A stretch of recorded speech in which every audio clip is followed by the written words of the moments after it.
ओम नमः शिवाय। प्रिय दर्शकों, मैं संध्या कक्कड़ वेलकम करती हूँ आप सभी का अपने यूट्यूब चैनल में। आज हम एक नई सीरीज स्टार्ट करने जा रहे हैं जिसमें हम बात करेंगे कि फर्स्ट हाउस से लेके 12th हाउस तक के जो लॉर्ड हैं अलग अलग भावों में बैठकर कैसा रिजल्ट देते हैं। तो आज हम स्टार्ट करेंगे फर्स्ट लॉर्ड के बारे में, यानी कि आपके लग्नेश के बारे में। लग्नेश अलग अलग भावों में बैठकर कैसा रिजल्ट देते हैं, इसके बारे में हम आज डिस्कस करने वाले हैं, तो वीडियो के एंड तक बने रहिएगा। लग्नेश यानी कि फर्स्ट लॉर्ड अगर फर्स्ट हाउस में ही बैठे हैं ना, तो ऐसे लोगों की जो पर्सनालिटी है वो काफी स्ट्रांग होती है। ऐसे लोग जो है अपने दम पर अपना भाग्य बनाने वाले होते हैं, अपने प्रयासों से अपनी लाइफ को धीरे धीरे आगे बढ़ाते हैं। फर्स्ट लॉर्ड अगर सेकंड हाउस में बैठा है, तो ऐसे लोग धन, फैमिली, कम्युनिकेशंस में ना मास्टर होते हैं। इन लोगों की लाइफ में ना पैसा बोलता है। इनकी लाइफ के शुरुआती दौर में इन लोगों को थोड़ी दिक्कत हो सकती है, लेकिन उसके बाद ये लोग जो है ना फाइनेंस में धीरे धीरे काफी अच्छी ग्रोथ करने वाले होते हैं।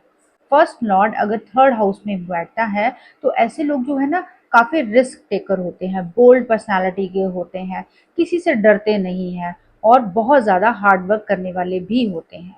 लेकिन छोटे भाई बहनों के साथ कई बार ये लोग बिना वजह के आर्गुमेंट्स में फंस जाते हैं। अगर फर्स्ट लॉर्ड आपके फोर्थ हाउस में बैठे हैं और शुभ बैठे हैं ना, तो ये आपको भूमि, गाड़ी, वाहन, प्रॉपर्टी से रिलेटेड बहुत सारी चीजों में बेनिफिट दिलाने वाले होते हैं। मदर से आपको बहुत बेनिफिट दिलाने वाले होते हैं।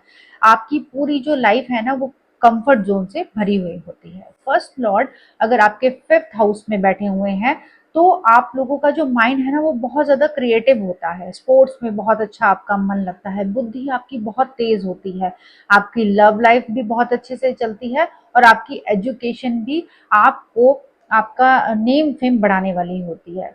यहीं पर फर्स्ट लॉर्ड अगर आपके सिक्स्थ हाउस में बैठे हुए हैं, तो ऐसे लोग ना बहुत ज्यादा स्ट्रगलर होते हैं, फाइटर होते हैं, हार नहीं मानते। लेकिन अंदर ही अंदर इन लोगों में थोड़ा सा अग्रेशन ज्यादा बढ़ने लग जाता है। फर्स्ट लॉर्ड अगर आपके चार्ट के सेवंथ हाउस में है, तो यहाँ पर आपके पार्टनर ही आपकी पहचान बन जाता है। आप लोगों के लिए आपकी मैरिड लाइफ बहुत ज्यादा इंपॉर्टेंट होती है। फर्स्ट लॉर्ड अगर आपके चार्ट के एट्थ हाउस में बैठे हुए हैं, तो आपकी जो लाइफ है ना वो पूरी रहस्य से भरी हुई होती है। आप लोगों की लाइफ में ट्रांसफॉर्मेशन यानी कि अचानक बदलाव बहुत ज्यादा होते रहते हैं। आप लोगों का जो नेचर है थोड़ा सा इंटेंस हो सकता है, आप लोग थोड़े मिस्टीरियस हो सकते हैं, लेकिन ऑकल्ट फील्ड में आपकी रुचि बहुत ज़्यादा होती है और आप इसमें तरक्की भी बहुत ज़्यादा करने वाले होते हो। इसके अलावा जब फर्स्ट लॉर्ड आपके नाइन्थ हाउस में बैठते हैं, तो ऐसे लोग जो है ना वो बहुत भाग्यशाली होते हैं। पिता, गुरुओं से इनका कनेक्शन बहुत अच्छा होता है। लंबी यात्राएं करना, धार्मिक यात्राएं करना और विदेश में बसने के भी इन लोगों के काफी अच्छे योग बनते हैं। फर्स्ट लॉर्ड अगर आपके 10th हाउस में बैठते हैं, यानी कि आपके करियर के भाव में, तो यहाँ पर जो है अगर ये शुभ हुए ना, तो आप करियर चैंपियन होते हैं। आप लोगों के कर्मों से आप लोगों का जो नेम फेम है वो बढ़ने लगता है। लोग आपको पहचानते हैं आपको कर्मों से।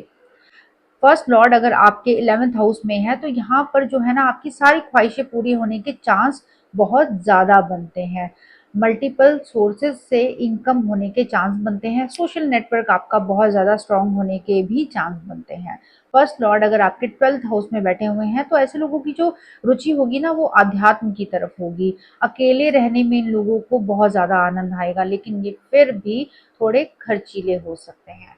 तो देखा, फर्स्ट लॉर्ड अगर आपके चार्ट के जिस भी भाव में बैठते हैं, तो उसी भाव से रिलेटेड आपको रिजल्ट देने का काम करते हैं। क्या आप जानना चाहते हैं कि आपके लग्नेश आपके किस भाव में बैठे हुए हैं? वो शुभ है, अशुभ है, किन ग्रहों के साथ युति है, और अगर वो अशुभ स्थिति में है तो आप उनको कैसे शुभ कर सकते हो और उसका रिजल्ट आप कैसे ले सकते हो? अगर ये जानना चाहते हैं, तो आप एक अपनी पर्सनल कंसल्टेशन भी बुक कर सकते हैं, जिससे कि आपको क्लियर गाइडेंस मिल जाएगी। ओम नमः शिवाय।